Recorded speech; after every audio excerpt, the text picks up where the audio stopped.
What's up guys? Welcome to Pwede Tech at sa video ito pag-usapan natin ang bagong labas ni Vivo.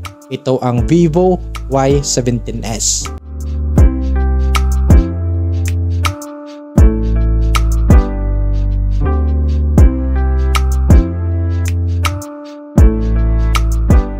Ayan, so ang unit na ito guys is under low-end phone category or entry-level phone. Pero ang unit na ito is 128GB device storage na. At syempre meron itong 50 megapixels sa kanyang camera. Ayan, so marami na talagang naglabasan ngayon ng mga low-end phone na napakataas ng kanyang specs. So nakarang araw nga nag-upload tayo kay Oppo A38 which is dito ko ilalagay yung link para mapanood nyo ang Oppo A38. So balik tayo kay Vivo.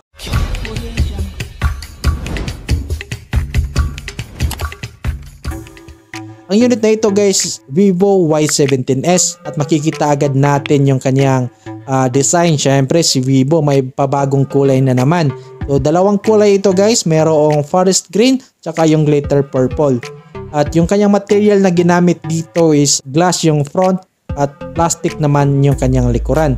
So mapapansin natin na hindi siya glossy or yung shiny yung kanyang material na ginamit sa likod. Napakaganda nito dahil hindi na magmamarka yung mga fingerprint or yung kamay natin dito. IP54 dust and splash resistant na rin ang unit na ito.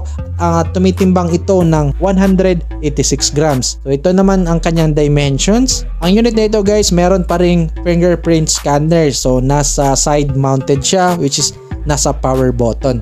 Meron pa ring 3.5mm audio jack. Dito rin makikita yung speaker at syempre USB Type-C na rin ang unit na ito.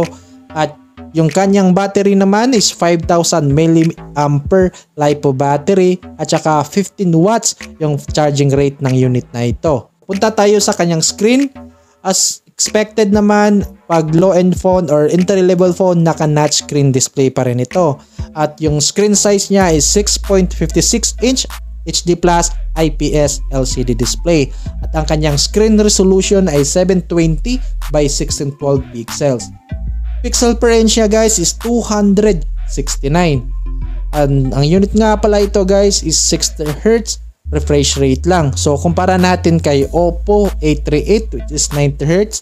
So lamang dito si Oppo sa kanyang screen refresh rate. Ang Vivo Y17s guys is merong max brightness na 840 nits.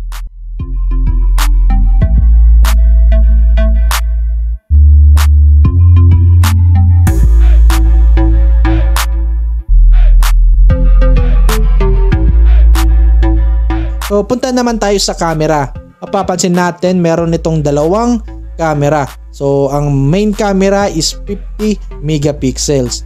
At saka yung secondary naman is 2 megapixels para sa deep sensor. So ang rear cam guys is kayang kumuha ng 1080p at 30 frames per second. So ang front camera naman or selfie camera is merong 8 megapixels na kaya rin kumuha ng 1080p at 30 frames per second na video recording.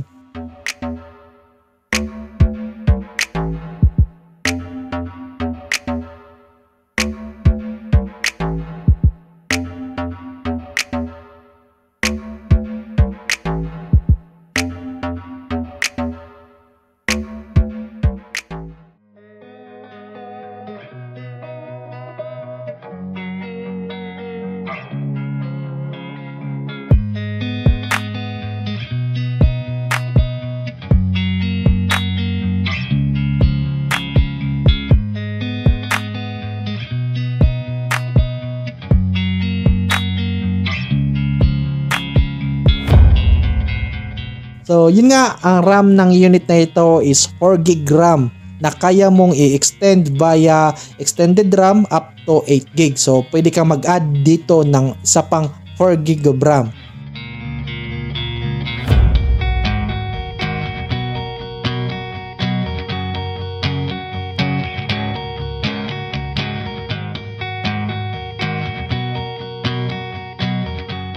So yun nga guys, ang device storage naman ito is 128GB. So napakataas na ng device storage na ito sa presyo na 7,000. Pwede mo din i-expand ang inyong storage via micro SD up to 1TB. Ang unit na ito is powered by Android 13 with FunTouch OS 13. So ang chipset naman ito guys is MediaTek Helio J85. At syempre yung CPU is octa-core at ang kanyang GPU naman is Mali G52 MC2. Napakaganda ng mga mobile brand ngayon dahil tinaas na nga nila yung mga specs ng kanilang mga entry level phone, which is talagang magbi-benefit tayong mga consumer. So para sa akin, napakasulit na ng unit na ito. Kung meron ka mang extra budget, like add ka ng 2,000. So para sa akin, mas mabuti pa rin or mas preferred ko pa rin si Xiaomi Redmi 12.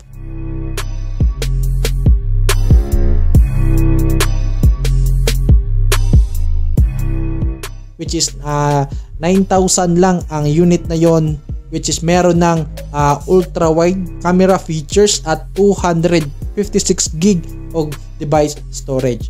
So pero kung ito nga yung budget mo is nasa 7,000 lang, goods na ang unit na ito.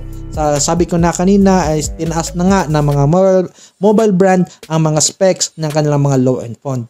Ayan, so kung gusto mo ng mga ganitong video, huwag kalimutan i-like ang video ito at i-subscribe na din ang ating channel at hit the notification bell para updated ka pag may mga bago tayong upload. This is Hero Warrior Go from PwedTech. Kita-kita sa susunod na video. Let's go!